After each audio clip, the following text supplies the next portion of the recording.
Ajo ndjenja më e bukur qoftë në profesionin tim si gazetar ose qoftë si individ e jashtë kamerave është kur ndonjëherë e zgjellim që ta lëm qytetin anash e të vim ndoshta më në përfshatra më në natyrë. Kur them në përfshatra në natyrë, sepse ka dikush që nuk i humbet ato traditat që më përpara nanat tona ose të parët tanë gjithmonë janë marrur dhe kanë jetuar me një farë forme me to. Nuk është hera ime e parë në fakt që viju në Kolovic, jo shumë larg kryeqytetit.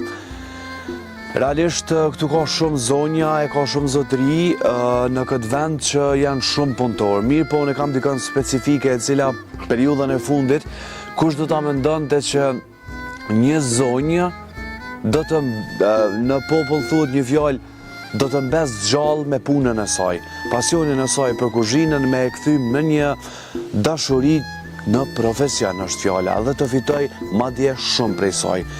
Ramiz Osmani është një zoj që e ka fillu me pak e sot nuk ja din skojnë të mira dhe që ajo vetë i prodhon. Ajo tashmë ka dalë në treg me përgatitjet e saj, me përgatitjet e ushqimeve.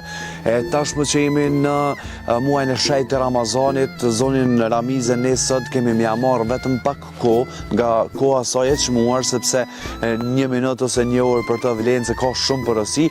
Mirë po sot kemi me zhvillu një intervistë jashtëzakonisht të mirë me të, madje me u kthy edhe prapë në kohë, sepse kjo pasioni dhe profesioni për kuzhinën nuk do të thotë që vjen vetëm hajt, mirë po ajo ka gatuar bukë në fakt edhe për ushtrinë qeveritare të Kosovës gjatë periudhës së luftës. Një rrëfim dhe një histori e suksesi pas pak, së bashku me ne.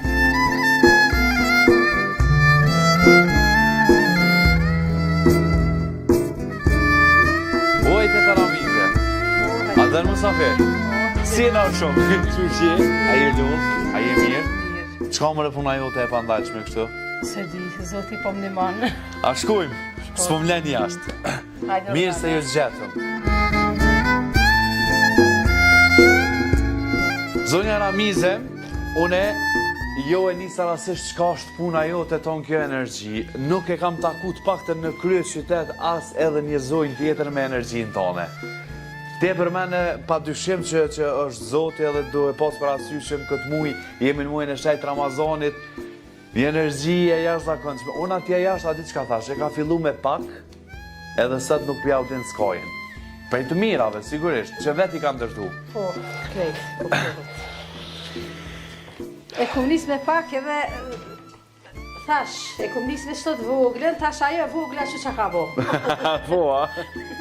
Qa ka bo, e ka marru këto të madhe, e ka ndërtu këto, e kemi bo ta mon vend punës, se ku pos begi, su kon vend i bash i përshtatshëm, po kur të dojsh punën edhe që po nërë shësësh problem, pi grashe.